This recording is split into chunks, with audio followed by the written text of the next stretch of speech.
This one don't mental. He doesn't even know me.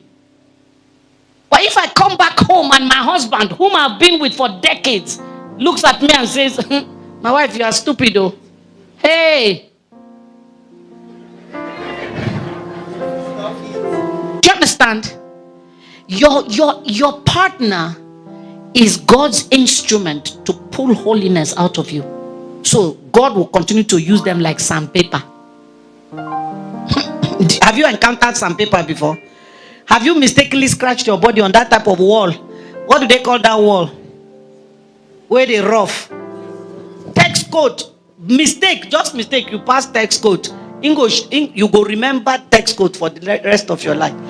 So that's what God will use your partner to do in your life. So if you are thinking that you are going to marry somebody and then it will be all of me loves all of you. Love your curves and all your edges, all your perfect imperfections. Your eye will clear. Because it's those songs you hear and you think that it's all butter and bread. Hello, is it me you're looking for? I can see it in your eyes. Stuck on you. Got this feeling down deep in my soul that then you come and hear the stupid ones. Falake, give me love. I know all of you know the song. That's why I'm singing them. See, most people who don't know I am times 2 are the ones that will sing Falake, give me love. Because their imagery of what love is totally at variance with what God calls love. Before you say I do, no I am. Times 2. Are you a patient person? Are you a loving person? Are you a kind person? Are you a generous person? You know yourself. You can lie to everybody, but you cannot lie to yourself. Are you the one they call akagom? How can you decide then that you want to bring somebody into your life and expose them to that wickedness? Of miserliness. Some of us don't withhold money. We withhold praise. We withhold love. We withhold appreciation. Before you say I do, know I am. Know what you can take and what you cannot take. Don't tell me I was blinded. They come for marriage counseling now. Ross, what did happen? I was blinded by love. You were blinded by love. Now, reality has opened your eye. Love is blind. Marriage will open your eye. Sharp, sharp. You were blinded. No, don't do that to yourself. The Bible gives us 70 to 80 years to live. Some of us will go beyond that. If you marry at 30, it means for the next 50 years you're stuck with the same person. You better be sure that is where you want to be. Like I said, some of the ideologies of the world are so easy to run after. Like, it didn't work out, we're getting a divorce. As if you're saying, I'm getting a handbag. Once it's tough, they run. That's not what God calls us to. Know you. My daughter, when she was going to get married, she came to me, mommy, this, that. And I said, baby, count this one, no, count this one. If you know, say no fit. I prefer you to be 40 years old in my house. And when you are marrying, you marry well. Than to jump now, 22, 24, 25. Say, you don't marry, then you jump back. Go stay there.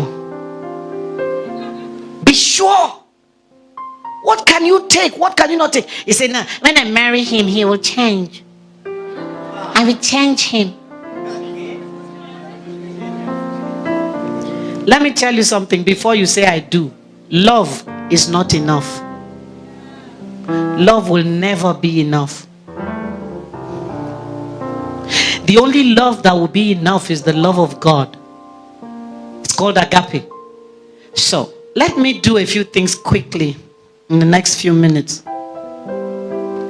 Before you say I do, check the person you are getting into the relationship with. In 2 Timothy chapter 3, I want to show you the characteristic of a certain kind of person that you should run from if you're going to get into a relationship. 2 Timothy chapter 3 from verse 1. I want to show you that quickly. This know also, that in the last days perilous times shall come. Do you know these are the last days? Are you aware? I give you just one indicator that these are the last days. The Bible talks about Israel signing a 7-year peace treaty with Palestine in the days of the Antichrist. And whenever hell wants to sell an agenda, they send a precursor so that they will normalize the agenda before the real thing comes. COVID-19 was a trial run for the reign of the Antichrist, when everywhere will be under lockdown. This present inability to get money is a trial run for the Antichrist, because you will have money that you can't access unless you take the mark of the beast. They're just practicing with you. Now, this is not practice. Those are just 2 examples. But in 2020, September, October, November, 3 Islamic nations signed peace treaties with Israel. 2 UAE countries and the nation of Sudan. It was COVID that interrupted Ethiopia. They were about to sign a treaty with Israel. Why is that happening? So that when the Antichrist shows up and he brings the false peace about Palestine, Israel will say, we already signed with UAE, we already signed with Sudan, Ethiopia. This one is just like that. And Israel would take her eyes off from warfare and become economical based. And while they're pursuing economy and money, the Antichrist will break the 7-year promise at halfway, 3.5 years, and the war of Armageddon will take place. I just said that as an aside. But Jesus is coming very soon, people. The signs are everywhere. There are only about 2 or 3 prophecies from the book of Ezekiel, Isaiah, and Jeremiah that have not yet been fulfilled. But most of them, 98% of the prophecies about the coming of Jesus are already on ground. Some of you, they hear me now, your heart, they beat. And of course, you never set you and God. You still they do one leg in, one leg out. Because if you're truly a child of God, this should excite you. Because the Spirit and the bride say what? Come. Praise the Lord. All right, 2 Timothy chapter 3. I have 30 minutes, so I'll be able to do this. This know also that in the last days perilous times shall come. Go on. Next. For men shall be what? Covetous, boasters, proud, blasphemers, disobedient to parents, unthankful, unholy. Next verse. Without natural affection, truce breakers, false accusers, incontinent, fierce, despisers of those that are good, traitors, heady, high-minded, lovers of pleasure more than lovers of God, having a form of godliness, but denying the power thereof. From such do what? Now, contained from verse 1 to verse 4 is the description of a certain category of people called narcissists. Narcissism is a phenomenon. All of us have a little bit of the narcissistic in us. If you take photo with people, that time when they go wash photo, maybe now when I just snap them for phone, see them. But even the one where you just snap for phone, if you snap with a group of people and they now show you the picture, who do you look for first inside the picture? Yourself. That's the narcissist in you. You look for yourself. And if you just notice that maybe you don't stand well, or your face, you say this picture is not. Even if other people are fine in the picture, for you the picture is not a good picture. That's the narcissist in you. We need a little bit of the narcissistic to survive in life. Babies are highly narcissistic. They demand and demand and demand and demand. But narcissism exists on a spectrum. It's not a rigid phenomenon. It's like a ruler from 1 to 10, for example. Ruler is 1 to 12 inches, right? Now, the higher you are on the scale, the more likely you are a narcissist.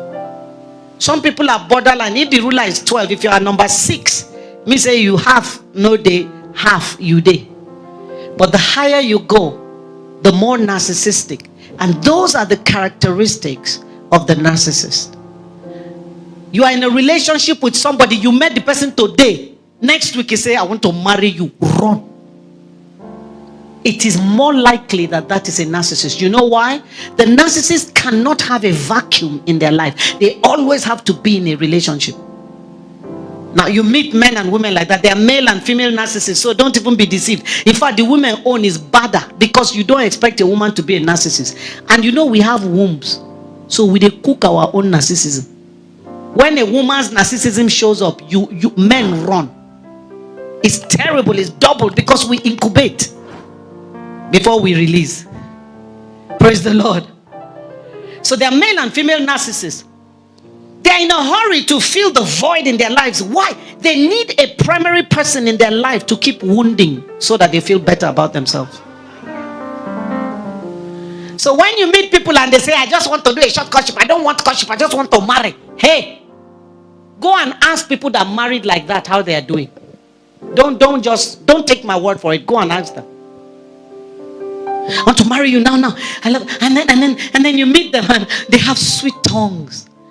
Before they even come to you, they have gone to research about you. That's what the narcissists do. Found out the songs you like. Found out the books you like to read, the movies you like. Find out the places you like to go. So when they meet you, like, hello, how are you? Will you be my friend? Yes. And then they say, oh, let me sing you my favorite song. And if your favorite song is all my life you have been faithful, that's what they'll start singing, even if they don't know how to sing. And you'll be like, is that your favorite song? Yeah, that's my song too. You say, wow, we're kindred spirits.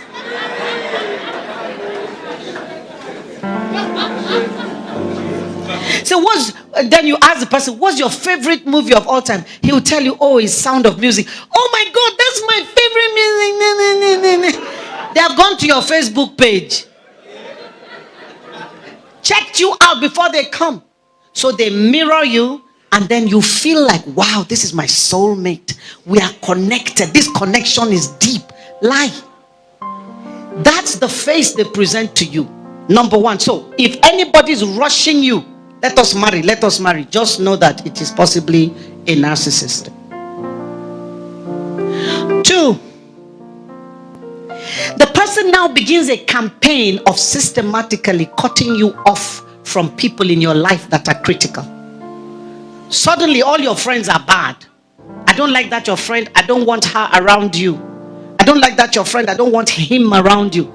If they try and you don't stop relating with the person, they can come to you and say to you, do you know that your friend came behind your back to ask me to sleep with her? And they will kill the relationship. By the time you are in a relationship with this person, you suddenly discover that there's nobody around you. Everybody has been cut off from you. You are dealing with a narcissist. Number 3, the narcissist boasts. They can boast. Everything that somebody is, they are. And more. Now just G-Wagon where you buy. I have 3. Because you have not seen it. 2 of them are in Lagos and we're here in Asaba. Don't worry. By the time our relationship grows deeper, I'll take you. You will never see that G-Wagon. You'll be thinking, che, G-Wagon, I will soon see. Till you die. No G-Wagon. They boast. They're envious. They envy you everything that you are. So they start with love bombing. They call it love bombing. Come after you with love. Gifts. Calling. Praising you. Oh, I love the shape of your body. You're beautiful. This is what I imagined in my head that God will give me when He's giving me somebody. Yeah. You are so handsome. I like your height. La. I like your body. I don't like people that are too thin. There's nothing to hold. So I like people who are plenty small. You know. Then when they have love bombed you and you feel like this is my dream, they start to devalue you. Suddenly, the person that said, like thin people, like fat person, will start saying, why are you so fat? Everywhere is just fat. Everything is just shaking. What's all this? Please do something about that. And then you are confused. The narcissist will make you doubt your own reality. And many of you are in relationships like that. Don't marry that person. No. Because this is why you make pastors work hard. If you will listen and pay attention, pastor will not be doing fire brigade work. Pastor, pray, fire on the mountain. Pastor, there is fire on the mountain, my husband.